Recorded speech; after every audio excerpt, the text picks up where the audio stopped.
Alright, so boom, y'all, this is a podcast, and I know I made the 2019 version of this video a long time ago, and the 2021 just been sitting on the back burner for months, but it's all good. I got y'all now.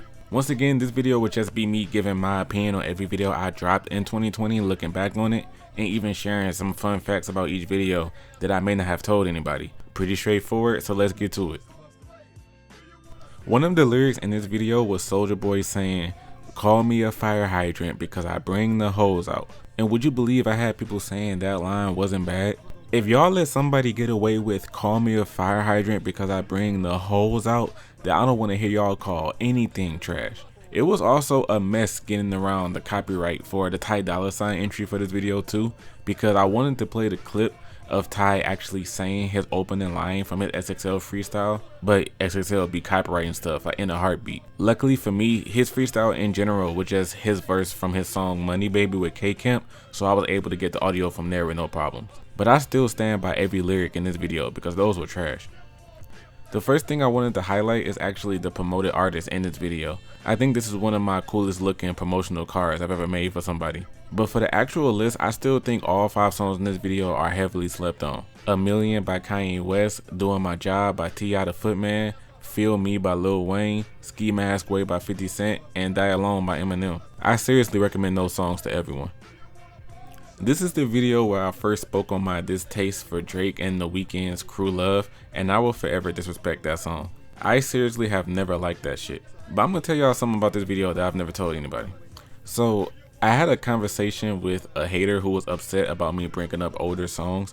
Some dude commented talking about that I need to discuss more songs and rappers from modern day that people care about, because it would make my videos more interesting. And the main person he was highlighting was Bow Wow, because Bow Wow has a song called Let's Get Down, which was the first song in this video. And he was like, "I stopped watching already after the first entry. Who the fuck cares about Bow Wow in 2020?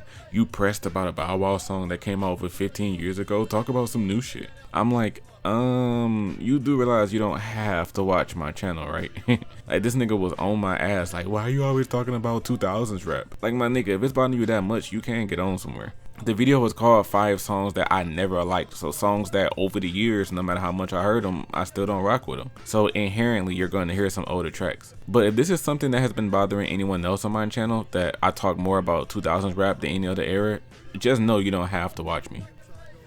I actually recently changed the name of this video. It used to be called 5 Songs I Forgot Were Dubs, but I changed it to 5 Songs I Forgot Were Fire because it sounds better. I rock with every song on this list till this day. The Rich Homie Quan song, Walk Through, that nigga Freak Mill, I had a song by him in here. But one of the funniest things I did in this video was I was talking about Fat Joe during the number 4 entry, and I put a picture of Captain Underpants in there because I swear, Fat Joe looks exactly like him. I low-key should make a sequel to this video. Now, this is one of those times where I stretch the meaning of a word in a title so I can fit an entry on the list. I had J. Cole in the thumbnail because I had the track with him and Ty Dolla $ign called Purple Emoji in the video. And I still stand by that. I would like that song way more if Cole wasn't on it. It's just seeing the word ruined in combination with Jermaine Cole, I figured some people would say I was bugging. But I don't care, this was a good video. Especially when I was mocking Saha the Prince for fucking up that song with Snow the Product. That's still one of my favorite roasts I ever done. This video was doing fine in views when it first got posted, but it ended up like tripling in views because of the video that came right after it. And here we have the second most popular video on my channel, currently sitting at 332,000 views. And I do not feel bad at all for the clickbait. This was around the time the Fusil Shuffle came out, well, the whole Eternal Take album in general. This was around the time that came out, and I knew 100% that hella people would click on the video if I put Uzi on the cover. I deadass talked about Lil Uzi Vert for 5 seconds in this video, and Fusil Shuffle was even on the list, so I had to deal with comments about that. But frankly, I do not care. This video was hilarious, especially the number 1 entry where I was talking about all of the crank that dances. Man, I was legit taking people back to their childhood. I had so many comments like, "Bruh, you just took me back to my middle school or high school days, man." The whole crank that movement was ridiculous. Like, crank that lawnmower, crank that Cool Whip, man. Oh yeah, this is also when I told people about Orange Soda Boy by Caleb Mitchell. Man, this video will forever be a dub, for real. Now, just a little like YouTuber, like insider info to tell y'all as well. Every YouTuber has a point where they have a video that quote unquote takes off, and their channel gets a shit ton of views and subscribers. For me, I've had those moments, like those peaks a few times. This video was one of them. The day I dropped this video, March 6, 2020, I actually lost 7 subscribers that day. But within that next month, from March 6th to April 6th, I gained 3,000. I went from barely getting any subs, like my channel growing super slow, to getting 3,000 subs in 1 month thanks to this video. And this video popping off led to a ton of videos I had getting a lot of views, like the 5 times rappers ruin songs that I just mentioned. In that same month's time span, March 6th to April 6th, I had 370,000 views overall on my channel. So if anyone wants to ask me, do I feel bad or do I feel shitty for clickbaiting people in this video? Absolutely fucking not. This is one of my most successful videos and people loved it and I loved it. The only bad thing I had to deal with was people calling me out for the clickbaiting, but truthfully I don't care. It was all worth it. Now let's flip the script. Even though that last video was my favorite one on my channel, this is my least favorite video on my channel. For some reason, if anybody has ever wondered if there's a video on my channel that I don't like, it's this one. Now, it's not because I hated the audio or I heavily disagree with the opinions that I said. No, none of that. I dislike the video strictly because of copyright messing up the views on here. Me dropping this video after my 5 dances that never caught on video was taken off, this video got 30,000 views in a few days, like 4 or 5. Unfortunately, punk ass Logic, or his label whoever, decided to copyright claim this video because I had the song 1-800 in there. So I had to take it down and re-upload it with some copyright free music playing instead of the 1-800 song. Now remember, I said that this video got 30,000 views in about 4 or 5 days. After the re-upload, this video has been on my channel for 18 months and only has 17,000 views. So the video went from getting 17,000 views in like 2 days to taking 18 months to get 17,000 views after I re-uploaded it. So I always hate even coming across this damn video when I'm in my YouTube studio looking at my videos or whatever. I just hate seeing this video because all I can think about is how that copyright claim from Logic stunted the views that it could have had. I will forever disrespect J. Cole's song Ville Mentality because of that atrocious singer in it. This is easily one of my least favorite songs by him back when I said it in this video, and it still is. But in this video, this is also one of the very, very rare times that I included 2 songs for an entry. And unsurprisingly, it came when I was talking about Big Sean. It was 2 trash singer moments that I heard by him. His song You and his song A Million. To where I just said, man, I'm about to just put both of these in the video. I usually would include one in a video and then save another for like a part 2 or whatever, but this time I didn't care. I threw them both in there. I actually been had 5 entries to make a part 3 for this video as well. I mean, like, been had them for like over the past year. Y'all gotta remember, I have a whole backlog full of like ready lists that I can make whenever I feel like it, and part 3 of this series has been one of them. This is honestly a video idea that I'm surprised other hip hop YouTubers haven't done. I don't know why, but I was thinking this would be a very like influential video in a sense that other people would be like, yo, that was a good idea, and make their own version. I could make a part 2 to this video as well. I just never really like thought about it. I don't keep track of older opinions I used to have that I think are bad. I like to add this video in that category of vids where I'm just talking like my realest shit, where I be spitting at people like my rap fans do that I can't stand videos. I have videos where I'm not talking about particular songs or albums. It's just 5 topics where I'm just like talking the realest shit. And this is what that video was. This is a video where I didn't expect a lot of people to watch simply because of the thumbnail. I have the fucking new boys on here. A lot of people have no clue who these guys are and will go right past the video. But there was really no instance to where I could clickbait. Everybody that had a spot on the list wouldn't have drew that much attention. The only possible person is Cupcake because I put her song Squidward's Nose on here. I remember commenting on Sean C's video of his worst songs of 2019 because he had put Squidward's Nose on that list, and I commented saying something like, no, I can't give you Squidward's Nose. If you're not disgusted by the explicit nature of the sexual lyrics, then she actually has bars and the song is kind of funny. And that nigga actually hearted the comment. I was so surprised. Culture even put this song in his 100 worst songs he ever heard video. So I don't know, man. I can't agree. I like Squidward's Nose. I was surprised that a good number of people recognized the song Ghetto Cowboy by Bone Thugs and Harmony. I got a few comments of people saying they felt the same way, like hearing Bone Thugs make a Western track made them go like, what the hell? But they ended up rocking with it. I was like, y'all actually know this song? But for those of you who didn't notice this is the first video on my channel where I used the colored text boxes that I use all the time now. Y'all know how when I'm highlighting lyrics in my videos, or even for my every song ranking series, I always have a red, orange, yellow, green, blue, indigo, violet, like colored text box. This was the first video where I did that. I don't usually do like single topic discussion based videos like this, but this topic was way too polarizing and I had to hear what other people thought. To this day, I feel like this is an interesting topic to discuss because some people say if you can relate to a song, it completely changes your perspective and you'll start to understand it and appreciate it more. While others may say relating to a song means absolutely nothing. You can relate to a track and it can still be garbage. Now, I'm considering making a video about whether or not authenticity is important. Whether telling the truth in your lyrics should change someone's opinion on the song, because me and Culture covered that in season 4 of the Boom and Chaos show, and that was a great conversation that I know would translate to a great video. I had a difficult time figuring out what the title of this video would be. I even said that in the intro. It was because this title implies that I'm talking about 10 songs in one entry, when in fact I'm talking about 5 pairs of 2 entries each, so I just put 10. Someone commented saying that I should have called it that, like 5 pairs of songs that sound exactly the same, but I really didn't like that. This is also another idea where I could easily make a part 2 like tomorrow if I felt like it, because I have another 10 songs. Now, I don't watch Tommy Crazy's channel at all, but I had an influx of niggas commenting, I think it was like slatting. Niggas kept saying slatting on this video, and I didn't know where it was coming from. But one time someone just flat out like commented saying, oh, you stole this idea from Tommy Craze. So I went to Tommy's channel and yeah, he had a couple of videos about songs sounding exactly the same. And that's when I went like, oh, that's why people keep commenting like slatting. I guess that's like one of his catchphrases or something. But expect another part of this list to come out soon. Like, y'all might as well comment slatting on part 2 if y'all think I'm biting Tommy, because this video and the next one I'm about to talk about hit the algorithm hard thanks to Tommy.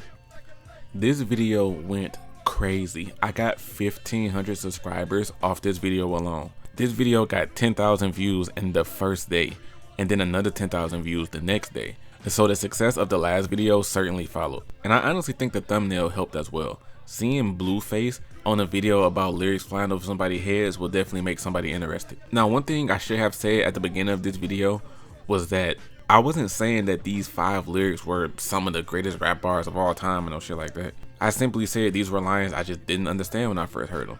I can't tell y'all how many times I had comments saying, wow, like, you slow as hell, my nigga. I understood all of these bars before you even explained them. They wasn't that hard to find out. I couldn't imagine you listening to Lupe Fiasco or MF Doom. Your brain would probably be fried. So yeah, I gotta make sure I throw that in there for next time. Now, this video right here was kinda long overdue. I put emphasis on kinda because I didn't jump on the unpopular opinion craze that everyone else did. When that started to pop off, I had continuous comments of like, are you going to make a video about your unpopular opinions? And I just flat out didn't want to. As the time went on, I finally got around to it, and this was another video that got 10,000 views and the first day I uploaded it. I swear, around this time my channel was on fire. The first opinion of this video, a few people already said like, that's not a controversial opinion, because I was talking about how artists are not responsible for how kids perceive their music. If a kid listens to a rapper talk about popping pills and drinking lean and that makes them want to do it, then that's not the rapper's problem. The kid shouldn't be so impressionable, or they should have adults steering them in their life in the right direction. I stand by this opinion being unpopular, or at least divisive would be a better word, because there's still tons of people that will tell you like rappers should watch what they say in their songs because kids are listening. Like, get on somewhere with that. And this is also the video where I infamously said that I'm not that interested in listening to rap music before the year 2000 because I didn't grow up in that time frame. And that statement has become kind of synonymous with my name. People heard what I said in that video and ran with that shit. To this day, people think I just dislike all 70s to 90s hip hop, and that the reason I don't want to listen to it is because I think it's all garbage. Even though I never said or implied that, that's what people ran with, so whatever. I put this man Jack Harlow as the #1 best freestyle, and I do not fuck with this man's music. He still has the best freestyle. I'm not saying I disagree with that placement, but I tried listening to some Jack Harlow songs, and this dude is not for me. All I hear is a decent rapper being carried by good beats. After that beef that me and Culture had with Chica, I honestly should have put her in last place, I can't lie. But Lil TJ still has my favorite freestyle because I really liked his voice on here, but that's completely different from what I'm about to say next. Lil TJ was in 10th place, the second to worst one for the ciphers, and it was because instead of being lovely, his voice was getting on my goddamn nerves. I guess because I said that niggas think I'ma argue with someone who likes TJ's voice. I'm saying this because a couple of months ago, a follower of mine had tagged me under a post on Twitter of someone saying Lil TJ had one of the best voices in rap. And I straight up asked my follower, I was like, what are you tagging me in this for? This dude says, oh, because you said in your XXL video last year that you think Lil TJ has an awful voice. I'm like, okay, yeah, I did say that, but what do you want me to do? Start an argument with this dude because he does like TJ's voice? Like, you motherfuckers on Twitter be weird in so many ways, man. I know Amiri disagrees with this, so let me tag him in it. Like, dude, I don't be caring if someone has a different opinion than me. I still do think that Baby Keem is a him for not doing a cypher this year, though. The very first collab video on my channel, oh man, I went from being in 2016, 2017, watching all of Gully Boy's videos and being a huge fan of him. I never would have thought a few years later that he would guest star on my channel like shit. This part 2 of this video was a classic in my book. Me and Gully was spitting facts at all y'all. All 5 things that we discussed in this video are things that still happen, that I see rap fans do every day. Y'all ain't gonna never stop capping and getting on other fans' nerves. I do appreciate that Gully has come a long way, because the first entry that he talked about was how people saying hip hop is dead, all this new music is trash. And he used to be one of those people like that. Like 2016, 2017, Gully was one of those people that said all new hip hop was like pretty much garbage. The funny thing is, Gully completely does not agree with that now. And he's actually said a few times that he's ashamed of himself that he used to think like that. So even though it is like hypocritical for him to call out people because he used to be like that, like, hey, you gotta each one teach one. Another thing too is that the top comments on this video are all about the promoted song. So I guess like the song probably overshadowed what me and Gully was talking about. This video specifically I knew would appeal to old heads more than my new school listeners, because the only new school rapper on this list was Denzel Curry, who I didn't even think about putting in the video until I saw an Anticified charts list about love songs by rappers, and he had This Life by Denzel in there. I actually DM'd Anticified and was like, bro, like, thank you for reminding me about This Life. I'm working on a 5 best love songs by rappers list, and that song didn't even cross my mind. The rest of the list was songs by like Tupac, Eve, Slum Village, DMX, all artists that young rap fans couldn't give a damn about, other than Pac. So I didn't expect this video to go crazy with my younger viewers, but I still had fun making it. I swear this is the most like specific video that I've ever made. Like, who the hell you know talks about listening to songs just to hear one specific part? Not for the hook, like not for one verse, but just one small moment. Like, there's one 5 or 6 second part where that's all I want to hear. I turn the song on for that part and then boom, I'm out. Like, that's a new one. I did eventually make a video talking about songs where I only listen to it for the hook, but I still think that this is one of the most specific videos that any hip hop YouTuber has made. And fun fact, this video is what spawned the idea of my Am I Sleeping series, because I had WRLD in here and I asked fans for some song recommendations, and that's when I had the idea of like, hey, this would be a dope ass new series for the channel, where I take an artist that I barely or never listen to and I ask my fans for song recommendations and I make a video about it. I obviously never made one on WRLD, and I don't think I ever will because I don't want to, but I am glad that I thought about that series from this video. I've been waiting on the moment I could talk about the song Get Like Me in a video. That David Banner song that I played for the #1 entry, I had that song in my mind for months because I just love the way that shit starts. There's this long ass pause and then it's suddenly, David Banner, ain't you ever seen a Chevy with the butterfly doors? Now I wanted to call this 5 lyrics that became full songs, but then I left out full. But I did have, man, let me tell y'all, I forgot about this. I did have one bitch ass nigga who told me I should have lowered the time for each transition, because what I did was show the lyric that one rapper said. I showed the words turned into for like 3 seconds, and then I played the song that the lyrics became, like the song that it turned into. Someone said that I should shorten the transition slide to like 1.5 seconds to make the video go by faster. I was like, dude, if you think 3 seconds is a long time, you have the worst attention span ever. 5 or so seconds, like sure, but a 3 second pause was not that long, dude, relax. Finding the song What More Can I Say by Jay-Z was a pain in the ass for this video too. I think I had to use like audio from him saying that line in a concert because I couldn't find the actual song. The quote-unquote Kendrick slander is in full effect here. This is the video where I think this was my first time saying that I've never been interested in listening to Kendrick albums. I probably said it before then, but I don't know. And just like I said about the 90s music thing, a lot of people assume that I think Kendrick Lamar is like trash or something, or that I purposely choose not to listen to him because of how popular he is. and neither one of those things are true. He has many great songs, and I've never been disappointed by a Kendrick track. It's just the one I return to the most is ADHD. I'm also sure that getting into Lupe's Fiasco music won't be anything difficult because I joked that he's too intelligent for my liking and that I would need to graduate from Yale in order to listen to him. But that was all jokes. I just seriously don't want to listen to Lupe. But speaking of the Am I Sleeping series, like, here we go. The first episode was on Juice WRLD, and this was a wonderful addition to the channel. I actually had the next two people picked out when I made the Juice WRLD one. Like, I knew that Drake would be next, and I wanted to originally make one on Ride Wave, but you already know how I feel about him. I really respected Juice a lot more after making this video, as I really enjoyed most of the tracks that were on this list. I still randomly sing Wishing Well every once in a while. This is the part where I tell you I'm fine, but I'm lying. I just don't want you to worry. Juice WRLD is fire, man. I really put this nigga's culture song Why Y'all Hating on here, but it really was one of my favorite songs that I heard that year. He don't want to admit it, but that song is a classic. But this is one of the videos that should let you guys know that I don't care about conforming to what other people want. I had no songs from like mainstream popping artists on here. I didn't have any Billboard smashing hits that people were probably expecting when they clicked on it. This video was straight up the 10 songs that I like the most, so I couldn't care less about whether or not you ever heard the song. But check out that Why Y'all Hating song that I had on here. That song was so influential for its time, and culture needs to get that on vinyl.